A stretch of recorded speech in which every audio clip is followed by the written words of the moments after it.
U.S. Central Command leader Admiral William Fallon resigned this week after reportedly being at odds with a White House eager to go to war with Iran.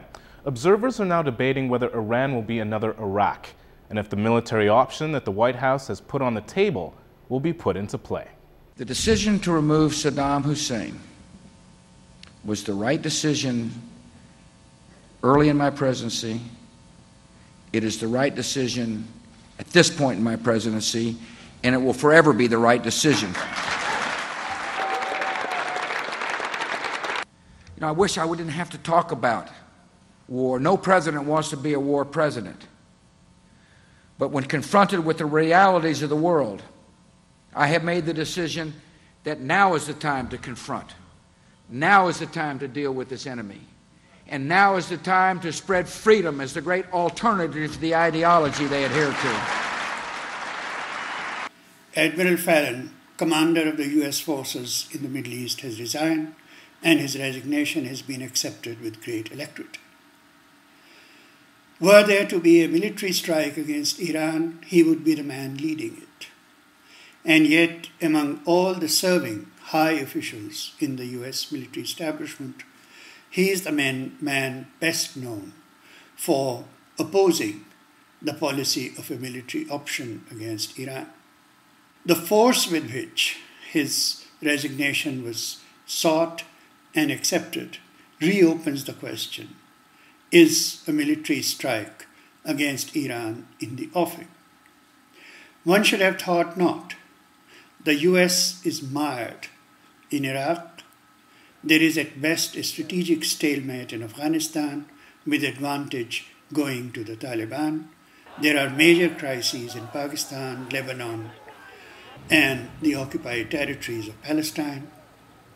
The International Atomic Energy Agency has said that Iran neither has nor has had, in the near past, a nuclear weapons program.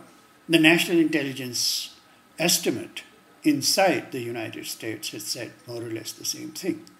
And yet there may still be a possibility of a war against Iran.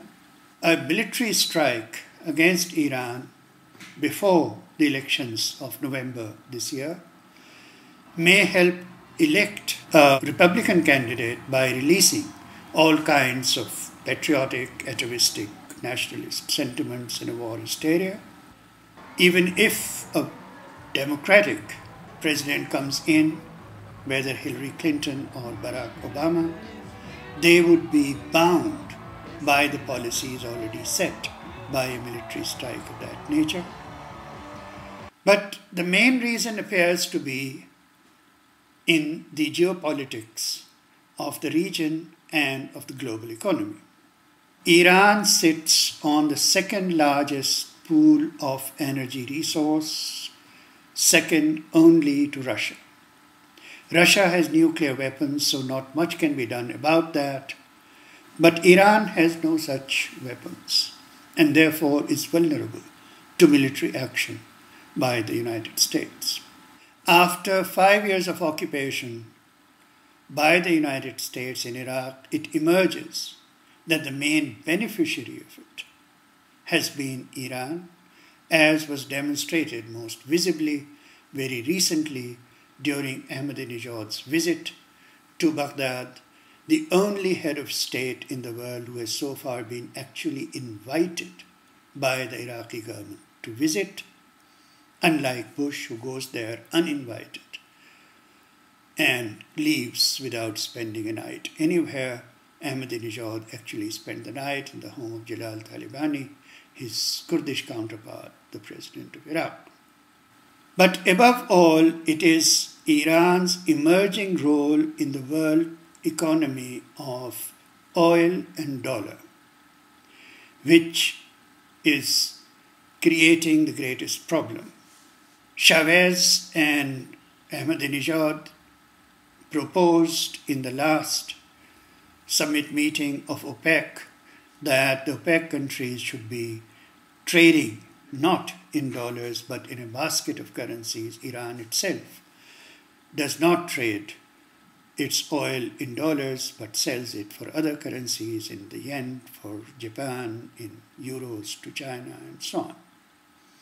Now, in February this year, Iran has opened a bourse in Tehran to challenge the two major bourses, both controlled by US corporations, where the prices are set and trading is done.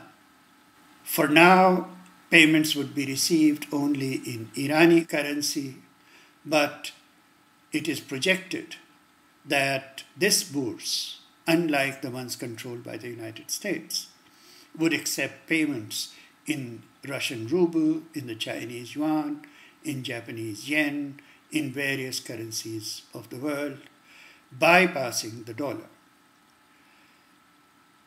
This proposal of Iran, which would have fallen on deaf ears some years ago, is being received with the greatest seriousness in the Arab world, and given the precipitate decline of the dollar, they also wish to diversify their reserves, and they are listening to the Irani, the Russian, the Chinese proposals about diversifying not only reserves, but also the medium of oil trade, which at the moment is the dollar. This is the beginning of a process in which Iran is playing a major role, which can spell the beginning of the decline of the US economic power in the world.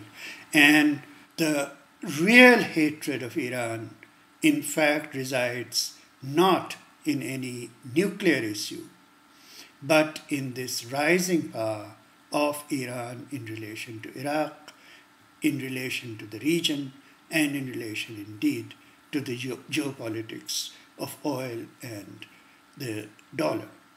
We may yet see towards the end of this administration a great bonfire of vanities in the form of an attack on Iran, even though all indications are that a war on Iran, if and when it comes, will spell probably the beginning of the end of US dominance on a global scale.